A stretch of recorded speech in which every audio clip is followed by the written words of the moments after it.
¿Qué tal, amigos de Podcast Crece? Estamos en un nuevo episodio el día de hoy, en esta mañana, dentro de esta cabaña que ya se ha convertido en nuestro lugar de grabación. Iniciando un nuevo episodio después de una serie de temporadas bastante atractivas en donde abordamos distintos temas, desde el tema de lo que ha sido Dios con el tiempo, la existencia, la economía, cómo precisamente lidiar con ella o cómo poderla controlar. Y el día de hoy iniciamos en este episodio un tema que atañe a todos en tanto seres humanos, como es el quehacer de la biología, el ecosistema, el medio ambiente. Y la intención es darnos cuenta que lejos de ser nada más una materia de estudio que a veces uno lleva quizá en primarias o en secundarias o de manera ahí extraña en nuestra formación educativa, pues nos damos cuenta que tiene unas repercusiones sociales, políticas, éticas, mucho más interesantes de lo que podemos concebir. Y obviamente esto también pues dentro del quehacer evangélico, qué está sucediendo dentro de las iglesias, dentro de las congregaciones, dentro de las células de estudio, pensando sobre el medio ambiente, sobre el ecosistema y todas las implicaciones de la biología, que el día de hoy ahondaremos sobre los futuros precisamente posibles dentro de este desastre ecológico y la implicación y la importancia que tiene esta materia en tanto transformación de lo aquello que llamamos seres humanos u organismos vivos. Para ello voy a introducir, como saben algunos, brevemente este texto que resulta en cierto sentido confrontativo por lo que dice, que se titula El medio ambiente, de Editorial Andamio, y dice más o menos así: en realidad, tengo la sensación de que el hecho que los cristianos no hablemos del medio ambiente ni desempeñemos nuestro papel de la mejor manera posible tiene un impacto negativo en el Evangelio. Si los cristianos son vistos como meros charlatanes, entre comillas, aquellos a los que les hace feliz llevarte con ellos a los eventos de su iglesia, pero no muestran interés, por ejemplo, por usar plástico de un solo uso, el origen de su café o en las necesidades del mundo en sus oraciones del domingo, eso minará nuestro testimonio evangélico. Claro, estaré encantado de reciclar e incluso intentar ir en bicicleta a trabajar más a menudo. Deben estar pensando. Pero ¿no es mejor evitar meterse en todo eso y al fin y al cabo lo único que realmente importa es ayudar a la gente y obtener la salvación? Toda esta charla sobre el cambio climático, la huella de carbono o salvar al planeta es solo una distracción, como tocar el violín en la cubierta del Titanic. El desastre espiritual está por venir y la gente solo necesita subirse al bote salvavidas. ¿Será cierto o no? Bueno, pues para eso hemos traído a alguien que es docto en esto, que sabe sobre estas cosas, y pues para ello me va a placer presentar a Berenice Velázquez Martínez, licenciada químico farmacéutica bióloga, con especialidad en calidad y estadística, docente de las materias de ciencias, química, biología, física a nivel secundaria, bachillerato y preparatoria. Asesora de estudios para preparación de admisión a nivel medio superior, asistente administrativo de empresa Dexto, instrumentación, venta de instrumentación industrial y de medición.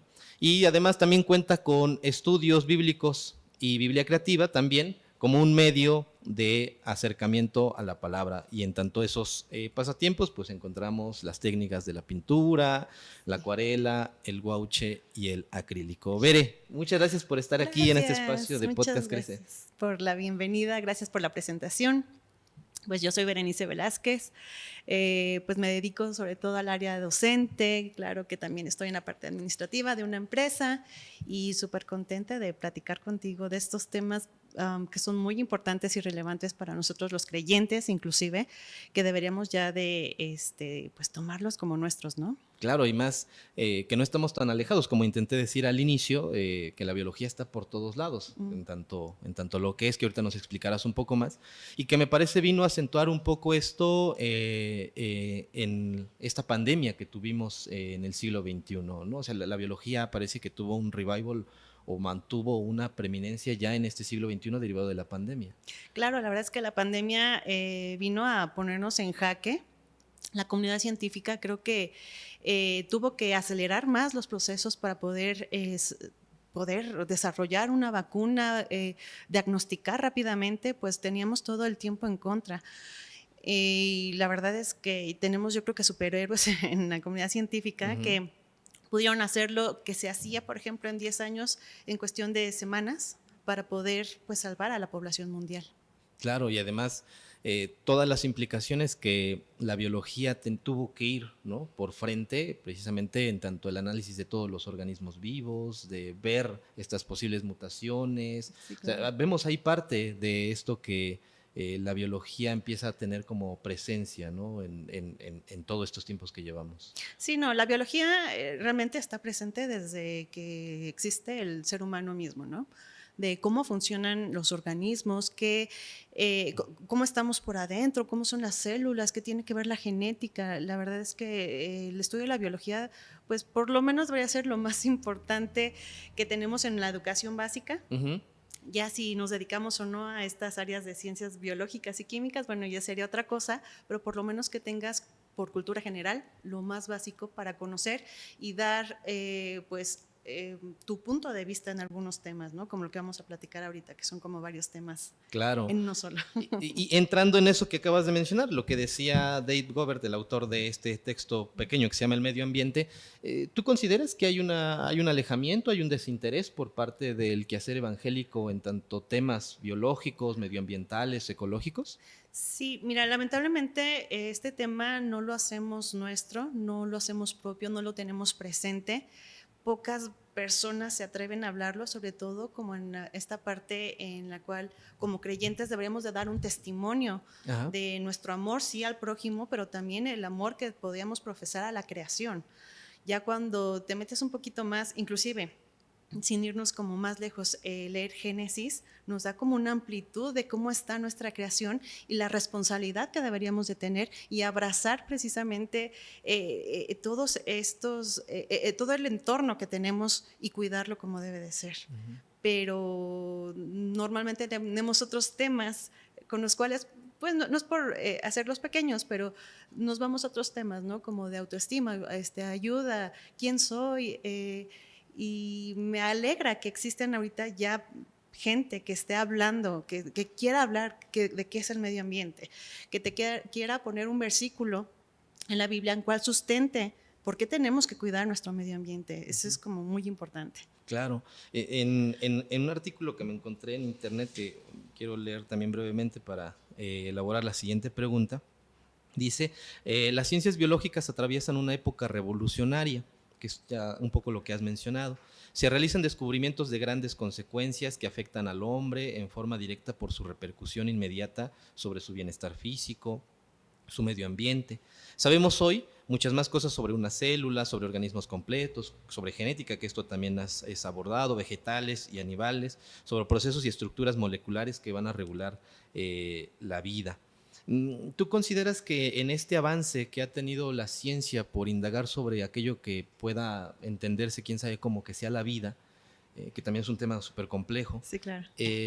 ¿Tú consideras que esta revolución científica que se tiene sobre la noción de la vida ha sido en un sentido más para dominarla, en un quehacer quizás hasta político, o ha sido como un mero conocer por el conocimiento mismo? Lo puedo a lo mejor ilustrar un poquito con el tema de pandemia otra vez, ¿no? O sea, se tuvo que conocer lo que era la constitución del ser humano para ver cómo este puede ser afectado por distintas entidades ajenas a su cuerpo. Sí, claro. Pero también desde el quehacer de un Estado, posiblemente, nos indicaban quédate en casa, lávate las manos. Es al final de cuentas una especie de bienestar, pero también es una especie quizá de dominio. ¿Tú cómo consideras este aspecto? Creo que la biología ahorita está abarcando ambos intereses. Primero está el conocer la vida. Como dijiste tú, Rodolfo, no está tan fácil poder denominar qué es un ser vivo o no. Nosotros como científicos, pues sí, tenemos unos 7 puntos u 8 puntos por ahí que tenemos que abarcar para saber si algo está vivo. Y eso es lo interesante, ¿no? Y por supuesto de ahí se deriva todos los estudios que tenemos, ¿no? Desde Aristóteles, Teofrasto, puedo decir que inclusive Da Vinci, me puedo ir por toda la historia que tiene la biología hasta lo que podemos conocer inclusive hoy en genética, ¿no? Y claro, yo creo que van a ser conocimientos que nunca van a terminar y eso es lo bonito de la biología, de las ciencias inclusive, ¿no? Química, física, eso está muy, muy padre, nunca vamos a terminar de conocer qué hay más allá. Pero también está el otro interés, en el cual pues sí, tenemos este desarrollo que tomamos en cuenta de, por ejemplo, la biología con las matemáticas, que en conjunto ya hacen muchísimos desarrollos de nuevos productos, hacen muchísimas investigaciones y por supuesto algo que me emociona que tenemos hoy en la actualidad es la inteligencia artificial. Por supuesto que la inteligencia artificial va a ser en mil cantidades de cosas que no nos vamos a poder imaginar. Por supuesto, ahorita está muy pequeñita, pero te imaginas poder, sí ya hay una edición de genes, por ejemplo, pero poder todavía ir más allá de lo que conocemos y cosas que a lo mejor habíamos imaginado, pues por supuesto, creo que lo vamos a alcanzar mucho más rápido de lo que hemos hecho actualmente. Entonces, realmente esos dos campos de interés, por supuesto que lo tiene la biología. Claro. Dentro de creo que no es difícil darnos cuenta el desastre natural que estamos ocasionando después de nuestra transición en el tiempo, ¿no? El propio libro, dentro de un capítulo pequeñito, menciona parte de este deterioro ambiental que estamos considerando, o sea, el calentamiento global y algo que dentro de tu área de trabajo, de investigación, la biodiversidad se está desplomando, cuando menciona que se han identificado 1.2 millones de especies de plantas y animales, pero que de acuerdo con la Unión Internacional de Conservación de la Naturaleza, una de 4 especies está en peligro de extinción. Y yo creo que no logramos dimensionar lo que implica eso, o sea, que se entiende que una especie esté a punto de desaparecer, hasta que yo creo que nos toque como condición de seres humanos entender una extinción y vamos a entender lo que realmente un animal tiene. Y luego otro dato así como muy tajante que dice que la contaminación por plástico sigue arruinando nuestros océanos. Cada minuto de cada día se arroja al mar el equivalente a un camión lleno de plástico y si se mantiene ese ritmo, en 2050 habrá más plástico en los mares de la Tierra en peso que peces. Tristemente, el plástico ahorita está dañando el medio ambiente a una manera desproporcionada. Se dice que, de hecho, ya hay tanto plástico en el mar que puede abarcar inclusive el tamaño de una isla, ¿no? Claro. La tan llamada isla de plástico. Tristemente, porque ese plástico no debería de estar ahí. Por supuesto, todo el entorno del medio ambiente, del mar, lo va a afectar, no debería de estar ahí. Y también, sin irnos tan afuera del medio ambiente, el plástico nos está dañando. Hay muchos plásticos que no deberíamos de estar consumiendo o utilizando para tomar agua, por ejemplo, ¿no? Ahorita está también muy de moda las investigaciones que se hicieron con el BPA free, que es el bisfenol. El bisfenol A lo que hace es modificar un poquito la parte hormonal y se ha visto que es como precursor inclusive de cáncer mamario y de ovarios. Entonces nos debería de preocupar también desde ahí el uso desmedido de los plásticos. Y ahí veré, o sea, y creo que nadie es ajeno a comprender que el entorno está padeciendo un montón de circunstancias que también dentro de nosotros, al ser organismos vivos, estamos también siendo modificados internamente, como por ejemplo lo acabas de mencionar. Si bien se lleva la biología desde una materia en la cual te enseñan desde quizá educación media, en la secundaria ya llevas ahí algo de biología, preparatoria y ya hasta existe una licenciatura, como en tu caso.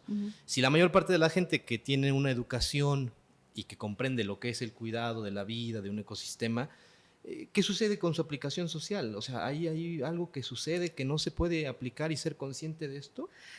Sí hay una aplicación. La aplicación se da en el desarrollo de nuevos fármacos, en el diagnóstico de prevención de enfermedades más rápidas, en que uno pueda tener mejores cosechas en la agricultura, en la ganadería, inclusive en la parte forestal sí lo hay, nada más que no son temas que a lo mejor abarquemos tanto, ni las noticias lo abarca tanto, pero sí lo existe. ¿Qué es lo que pasa? Que yo creo que más tu pregunta ha de ser porque salimos ya de nuestra licenciatura, de la carrera, de lo que hemos estado estudiando y a veces como que no se ve esta importancia de la biología, que no hay como mayor soporte, que no hay mayor recurso económico, pues sí, lamentablemente, pues desde la administración, desde algunos países, necesitaríamos darle la importancia, volvemos a lo mismo, a todo el medio ambiente, para tomar más en serio los protocolos que ya existen para cuidar el medio ambiente. Los hay desde 1997, está el protocolo de Kioto, ¿no? Que es el más conocido. El 2005 apenas que Estados estaba Unidos aplicando. dijo, yo no me quiero adherir. Sí, ¿no? Lamentablemente. Entonces volvemos a lo mismo, pero eso no nos debería de lastimar, no debería de enfocarnos a no hacer las cosas. Yo creo que desde donde no estamos nosotros, desde nuestra familia, de nuestro trabajo, creo que podríamos modificar las cosas, primero la actitud y por supuesto tomar ciertas normas en casa para poder cuidar este medio ambiente, ¿no? El agua, por ejemplo, yo sé que es padrísimo ir por tu cafecito a ya las tan conocidas cafeterías, pero a lo mejor preparártelo en casa, ¿no? A lo mejor eso va a ayudar mucho, ¿no? Ese tipo de cositas. Las industrias refresqueras, ¿no? Claro. Pero también tenemos que hacer importancia de qué tan bueno es el refresco en nuestro organismo. Pues por supuesto ese es otro tema enorme que podríamos abarcar sobre la nutrición. El 80% de las cosas que vemos ahorita en un supermercado no lo teníamos hace 20 años. Claro. Entonces, por supuesto, generan contaminantes, generan cosas que no deberíamos estar consumiendo y por supuesto que empiezan a degenerar nuestro cuerpo. Es un tema también muy, muy importante, muy, muy padre. Pero bueno, ese es como que lo que abarca la biología en la sociedad. Sí lo hay muchísimas cosas, pero también podemos hacer parte de nuestro trabajo, parte de nuestras normas en casa, de cuidar el agua, de consumir menos cosas, de a lo mejor no comprar ya a lo mejor el cafecito, pero sí poder hacerlo en casa. Es divertido hasta eso, hacer cafecitos en casa, claro. Y llevártelos. Tuvimos que hacer una pausa porque hablando del ecosistema y de la biología, pues nos visitó un animalito, ¿no? Entonces, pues yo también quería participar, quizá... Dar su opinión. Exacto, de por qué, cómo él está sufriendo más que nosotros. Insisto mucho con el siglo XXI porque tengo como muy presentes a varios autores que han hecho énfasis en todo lo que ha sido lo concerniente a la bioética, la biopolítica, el propio bioarte, la biotecnología, que tú podrás como dar más información. Es como esta disciplina o esta herramienta que tiene la biología que se mezcla con el avance tecnológico y que permite dentro de ella posibilitar más espacios de investigación, más desarrollo, llegar hacia un fin específico a partir de estas instancias. Corrígeme o ahondo un poquito sobre esa concepción de biotecnología. ¿Por qué? Porque al final de cuentas está posibilitado un montón de situaciones, quizá desde la década de los 70, 60, a lo mejor desde la clonación, desde modificar genéticamente organismos, desde también modificar genéticamente al ser humano. Este avance biotecnológico, ¿tú cómo lo consideras? ¿Cómo podríamos comprenderlo de manera general o a manera de introducción? Es un tema muy interesante. La biotecnología, primero hay que entenderla, que viene desde hace muchísimo tiempo. Es el uso de microorganismos o los productos de los microorganismos para poder hacer nuevos productos. Por ejemplo, agarro un poquito de cebada, le meto un poquito de levadura y ¿qué es lo que voy a obtener al final? Pues cerveza, ¿no? Puedo agarrar un poquito de trigo, agua, levadura otra vez y ¿qué es lo que voy a obtener? Pan. Entonces realmente la biotecnología se viene utilizando desde hace muchísimo tiempo, ¿no? En la cerveza, en el yogur, en el vino. Pero yo creo que ahorita lo que llama más la atención es que precisamente la tecnología ya avanzada nos ayuda precisamente a tener cosas que no teníamos antes, ¿no? Sobre todo en la parte genética, que creo que es lo más importante. Pero realmente la biotecnología ya es inclusive una carrera tangible. Creo que 47 universidades lo tienen y aquí en México, entonces ya lo podemos estudiar. El campo, pues sí, es en el campo de investigación. A lo mejor pues tendrías que, para avanzar un poquito, salir del país para poder avanzar un poquito más, pero esa es como la biotecnología como tal. O sea, no se entiende que es algo como muy moderno, sino que ya viene de hace muchísimo tiempo. Claro, entiendo entonces también sí con esa parte de que la tecnología como un medio, que uno ocupa un medio que no necesariamente tiene que ser electrónico, ¿no? Que a lo mejor ahí a veces asociamos esa parte, ¿no? Un medio que no tiene que ser electrónico, que tiene un fin, ¿no? Así es. Ahí. Y esto me llama mucho la atención, el concepto de la biotecnología, porque ha también ido de la mano, también corrígeme o ahonda por favor, sobre lo que es el el transhumanismo y que han posibilitado también la modificación del ser humano. ¿Tienes ahí a lo mejor algunos ejemplos o como sus aplicaciones inmediatas de la biotecnología, no dentro de a lo mejor productos que podemos consumir, como los acabas de mencionar, como el pan, el yogur, la cerveza, pero sí su aplicación en el ser humano, el quehacer, el avance biotecnológico? Pues está, por ejemplo, el tema de los nanomateriales. Los nanomateriales son el conjunto de algunas sustancias químicas que lo que hacen es ir directamente al órgano donde tienen que curar. Y tampoco son como muy nuevos, pero es como lo más novedoso que tenemos. Yo creo que a lo mejor te refieres un poquito más a esta parte como de la genética, donde nos interesa más, ¿no? ¿Qué es lo que se está haciendo? ¿Qué es lo que se está metiendo en la tecnología, la biología? ¿Qué es lo que están haciendo más allá de eso? Sí tenemos actualmente muchos organismos genéticamente modificados. O sea, convivimos con ellos, Sus ¿sí? siglas son OGM. Ok, entonces está el ejemplo del teocintle. El teocintle es una ramita pequeñita con muy pocos granos, que es el precursor del maíz. Te estoy hablando más o menos de hace 5,000 años, ¿no? Oh. Entonces, de ahí se deriva. ¿En el país? Sí. Ah. De ahí se deriva los tipos de maíz que tenemos ahorita, que es el azul, que tiene unos granos más grandes, el pozolero, etcétera, claro, ¿no? Son muchísimos. ¿Qué es lo que pasa? Que la biotecnología, precisamente, los agricultores de ese entonces agarraron los granos más bonitos de calidad, los juntaron, los mezclaron y empezaron a hacer un maíz el cual conocemos ahorita. ¿Qué es lo que pasa? Que al tener poca cantidad de maíz que podíamos exportar, pues nos urgía producir más maíz. Yeah. ¿Qué es lo que pasa? Que entonces tendrían que hacer un cultivo que resistiera más para poder producir más. ¿Y qué es lo que hicieron? Fue hacer un maíz que pudiera resistir un herbicida que se llama el glifosfato.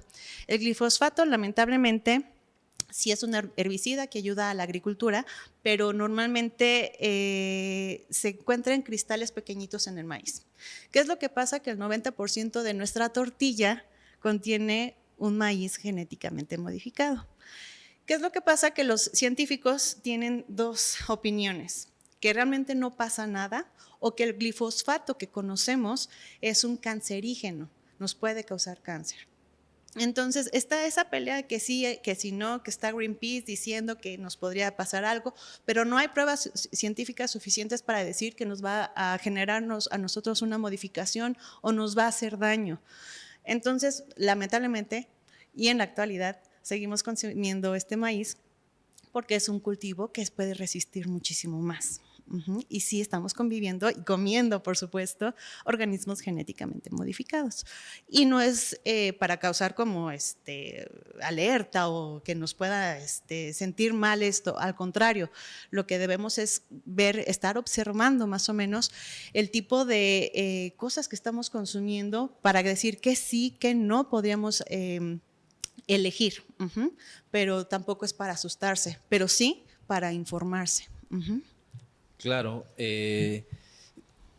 Ahorita que mencionabas esa descripción, se me venía a la mente esta iniciativa de ley, bueno, no sé si se llevó a cabo, en el hecho que se trata de proteger al maíz mexicano, ¿no? Como las especies que existen para que precisamente no entre un maíz modificado genéticamente, que como tú bien dices, pues a pesar de que se diga que no, pero sí está. En ese sentido, ¿cómo se protege esa especie? Porque es dificilísimo que tú puedas tener el control de los campesinos que están sembrando, no sé, en el sureste mexicano, que estén ocupando la semilla que es la que es aceptada dentro de los organismos o controles, no sé, de la Organización Mundial de la Salud, lo que sea, o de la OMS, no sé, de la FAO. O sea, ¿cómo haces para controlar eso que es prácticamente imposible? Lamentablemente es un tema que hasta la fecha ni los gobiernos se han puesto de acuerdo, por eso estamos como estamos. Interviene mucho el TEMEC, interviene mucho la política de cada país, interviene la ideología que tiene cada representante de nuestro país, pero creo que desde nuestra trinchera lo que podríamos hacer es evitar consumir lo que más se pueda de alimentos que son totalmente procesados, ¿no? Nuestra tortilla no es totalmente procesada, pero sabemos que hay de calidad a calidad entre tortillas. Hay una blanca y una amarilla, ¿no? Entonces tú, yo creo que tendrás que elegir conforme a tu presupuesto, conforme a tu ideología y lo que estamos consumiendo, qué será lo mejor para tu familia desde tu trinchera, porque realmente no hay ahorita un control tal de estos organismos genéticamente modificados. ¿Los vamos a seguir consumiendo? Sí. La población sigue siendo muchísima, hay una sobreexplotación por todos lados de agricultura. Y por supuesto, no hay cómo poder ayudar a menos que realmente nuestras administraciones, que nuestra presidente o presidenta en este caso, tuviera como más interés sobre el tema, que volvemos a lo mismo que hemos estado diciendo. El objetivo de este podcast es que tú pienses, es que tú preguntes, tú puedas informarte, que tengas esa sensibilización al medio ambiente hacia lo que estamos consumiendo, hacia lo que estamos usando, cómo lo estamos usando, y más como creyentes que sabemos que deberíamos de cuidar nuestra creación, desde ahí tendríamos que sensibilizarnos, informarnos, y cada quien tendrá la elección a su modo. Y Bere, y sobre animales en particular modificados genéticamente que estemos conviviendo. Sí, ahorita está el tema muy importante sobre el tan llamado lobo terrible, el lobo blanco, ¿no? Que hace unas semanitas, está muy reciente, ¿no?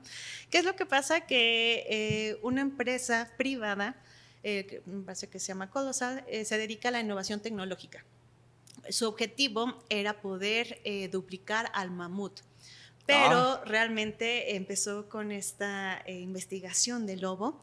Y lo que hicieron es que de un fósil pudieron extraer un poquito del ADN del lobo blanco. El lobo que tenemos actualmente es un lobo gris. Entonces, con una tecnología que se llama CRISPR, CRISPR, se pueden editar los genes de los animales. ¿Qué es lo que hicieron? Que entonces sacaron la secuencia del lobo blanco y lo que hicieron es editar el lobo gris que tenemos actualmente para que se pareciera a las características físicas que tiene el lobo blanco, se parezcan, pero en el lobo gris, ¿no? Entonces realmente no es una clonación como tal, no es así el lobo original, sino que lo que hicieron fue duplicarlo, ¿no? Es una copia de la copia de la copia. Pero en otra especie. Eso es como lo importante, ¿no? Que también nos debería de hacernos pensar hasta dónde llega el límite del ser humano en la intervención de la naturaleza. Entonces, por ejemplo, las características del lobo blanco es que tiene un pelaje enorme, blanco, tiene unas ciertas estructuras en sus piernas, tiene el hociquito, ¿no? A lo mejor más puntiagudo, todas estas características, la visión, el audio, no recuerdo muy bien. Las pusieron, esas modificaciones genéticas, en un lobo gris, en la hembra de un lobo gris, y tuvo pues estos 3 cachorritos, uno creo que de 6 meses, uno de 5 meses, algo así, y pues sí, o sea, a todos nos sorprendió porque es una especie extinta de hace 10,000 años. Wow. Estamos trayendo animales de muchísimo tiempo a la actualidad, lo que también hace que haya dos vertientes en la comunidad científica, claro, que unos digan, no, pues está padrísimo, estamos haciendo, pues si no magia, estamos haciendo cosas enormes en lo que es en la genética, en los animales, pero también está la otra vertiente donde te dicen, bueno, ¿y esto para qué? No sabemos si se va a adaptar el lobo, no sabemos si va a sobrevivir. Normalmente los animales en cautiverio no sobreviven porque pues no saben adaptarse. Probablemente el alimento que tenía hace 10,000 años ya no existe ahorita. Sí, lo que decimos, ¿no? Ya no hay whiskas para que puedas alimentar a esos. No, unas croquetas al lobo, no lo hay, no existe. Entonces, pues sí, o sea, está interesante, es un tema muy interesante, es totalmente de una empresa privada y nos debería hacer pensar qué es lo que va a pasar el día de mañana, ¿no? Recuerdo que cuando Dolly, que tú debes de conocer más eso, La oveja. fue clonada, también me gustaría que pudieras ahondar sobre esto. Otra vez el animalito, Sí. ¿no? Esta también sus investigaciones y el desarrollo para llegar a la oveja Dolly clonada por los 90, si no mal recuerdo, fue a cargo de una empresa privada y que esta fue del conocimiento público en la medida en que fue a patentar la investigación de cómo producir esta clonación. Y fue en el momento en que llega a la instancia pública, gubernamental, en el momento en que se dan cuenta que están clonando una oveja, y es la forma en la cual se da a conocer que si no se hace esa implementación de ese registro de la investigación para patentar, la oveja hubiera sido creada y a lo mejor no hubiera existido el debate que posiblemente nace y que a lo mejor también guarda relación con lo del lobo, que es el tema de la bioética. Claro. También juega un papel fundamental y se desarrolla a partir de todas estas transformaciones. Sí, claro. Porque como tú bien decías, hay dos sesgos, ¿no? O sea, aquellos que dices, bueno, está muy padre, está muy bonito como ornamento, pero ¿cuál es su función? ¿Es ético producir ese tipo de acciones en desarrollo de la ciencia?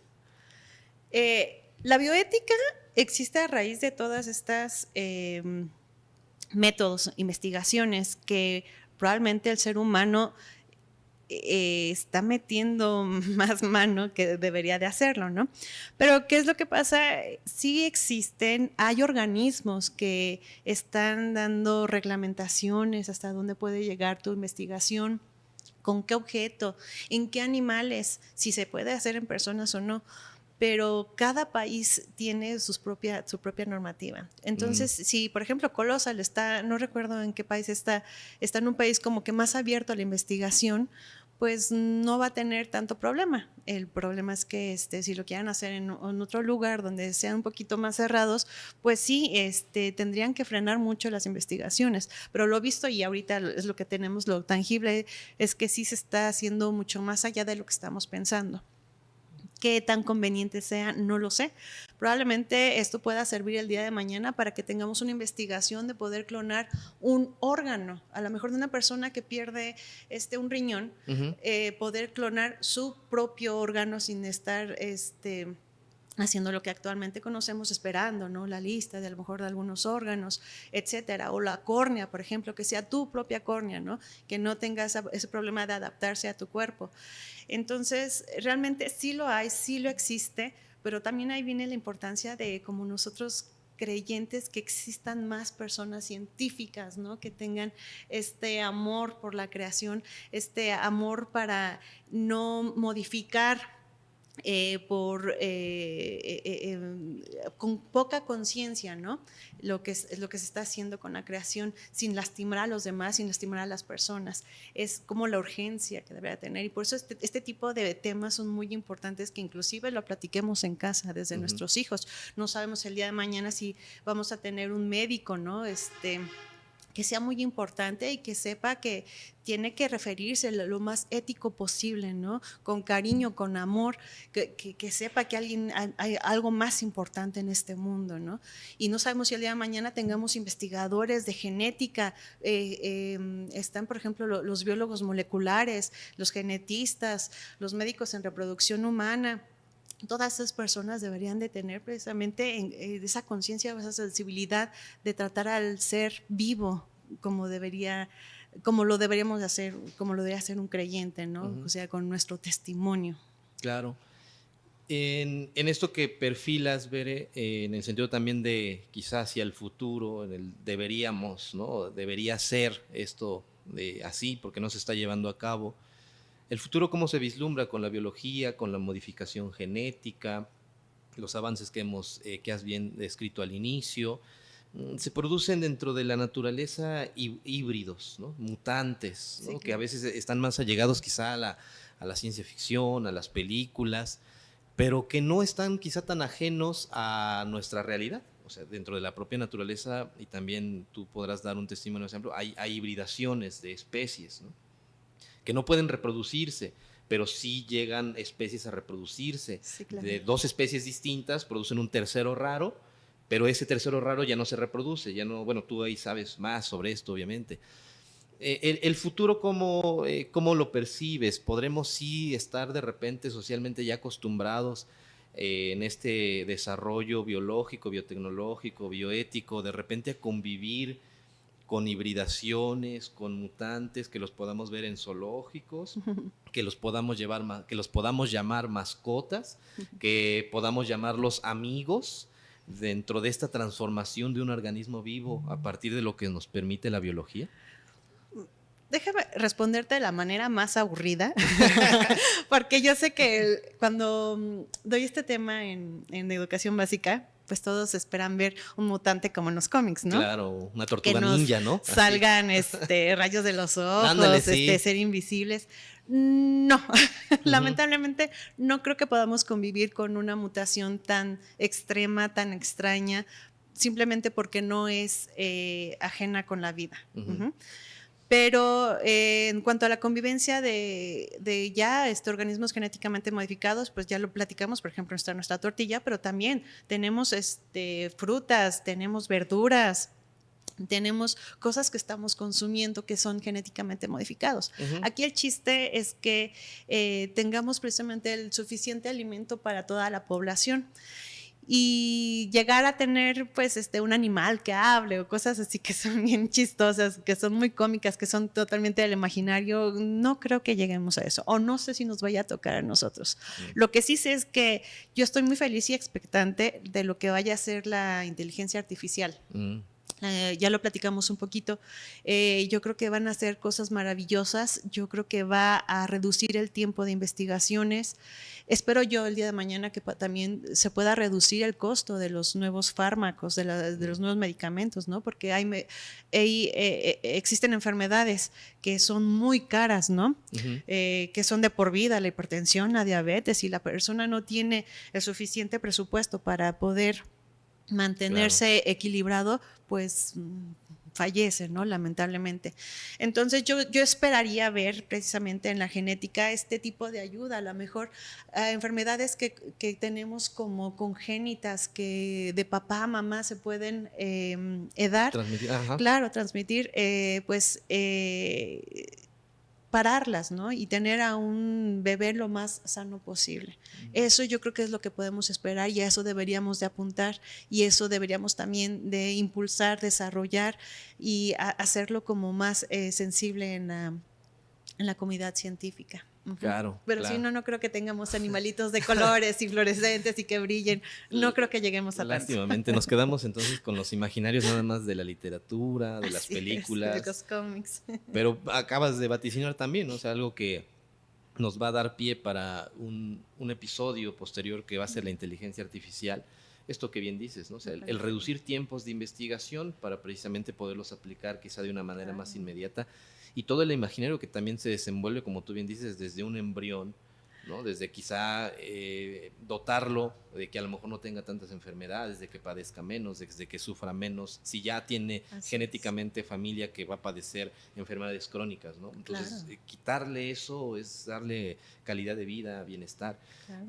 Pero desafortunadamente a veces también este tema antropocéntrico, en donde todo se gira hacia el ser humano, pero no olvidemos que alrededor hay todo un universo de organismos vivos, de entidades, de ecosistemas, del medio ambiente que estamos contaminando, que creo que es también hacia donde tenemos que perfilarnos. O sea, vemos lo rico que es la biología, pensar sobre lo que implica la vida y el entorno, porque no solamente es lo humano, sino son plantas, células, organismos microcelulares, animales, bacterias, etcétera. O sea, es muy atractivo este mundo, y quisiera comenzar a cerrar con quizá una conclusión que da Dave en el librito que leí al inicio, y también al final me gustaría conocer tu conclusión, Beren.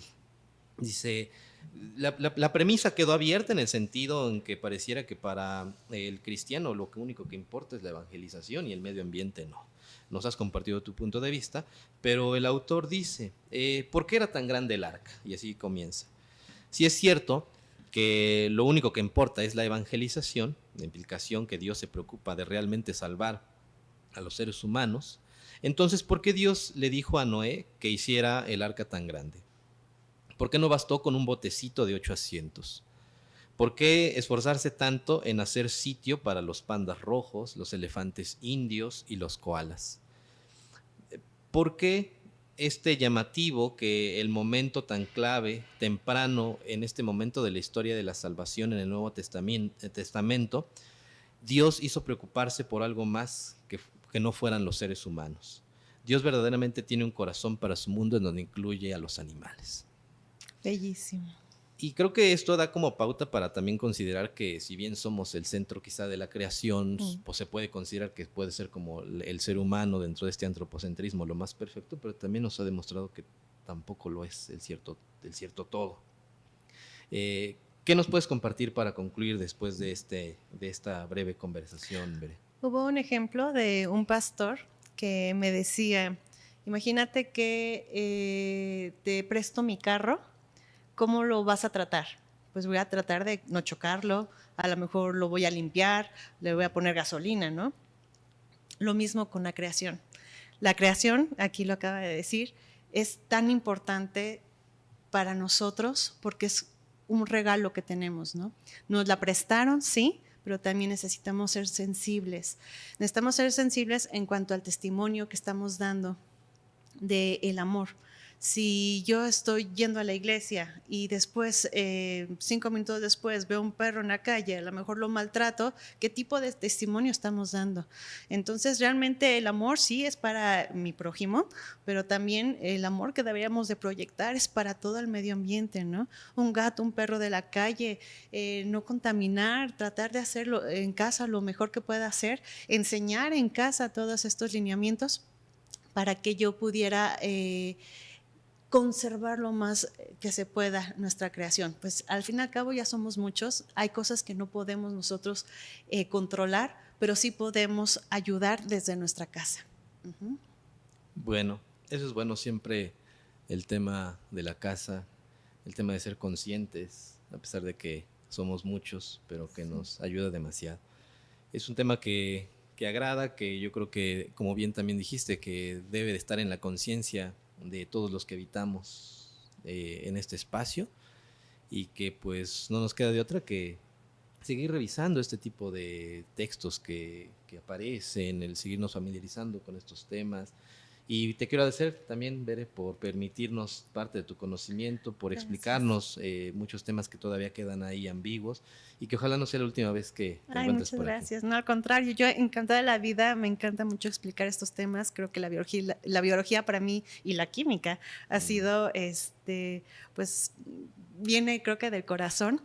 Y la verdad es que es muy interesante poder explicarlo. No soy experta, no explico a detalle, pero sí trato de concientizar. Al fin y al cabo, en la educación básica es lo que tenemos que hacer, ¿no? Que mi alumno se me enamore de lo que son las ciencias, ¿no? Porque muchos terminan diciendo, no, biología jamás, claro, química jamás, pero tiene un porqué, ¿no? Y aunque sea lo más básico que se te quede, porque el día de mañana no sabes si eso va a ayudar. En casa va a ayudar, en algo que tú vayas a hacer va a ayudar. Entonces sí es necesario por lo menos concientizar, informar, sensibilizar. Gracias, Bere, gracias. ¿Tienes alguna red que quieras compartir? Algo de tus actividades que dentro de tu semblanza también claro, sí, terminas realizando. Bueno, referente a la docencia, no tengo una red como tal, pero hago Biblia creativa. Soy amante de la Biblia creativa. Me encanta mucho la pintura, como lo expresaste. Y bueno, mi red social, la única que tengo es Un Corazón Amado, así se llama, pero ahí realmente expongo los pequeños artes que hago sobre los estudios bíblicos que llego a hacer yo o que llego a tomar, y ahí están expresados. No todos, pero sí algunos. Un Corazón Amado. Un Corazón Amado en Instagram. En Instagram, ahí para Gracias. Que sigan a Bere, y además por si tienen hijos que quieren regularizar en biología, pues también seguramente Bere claro. Estará dispuesta, o química o física. Sí, claro. Pues ahí está a su disposición. Pues por el momento cerramos este episodio aquí en esta cabaña. Gracias a Dani que anda por ahí atrás brincando. Gracias a ti, Bere, nuevamente. Y pues bueno, no nos queda más que despedirnos para un siguiente episodio. Muchas aquí, gracias. ¿Vale? Bye. Hasta luego.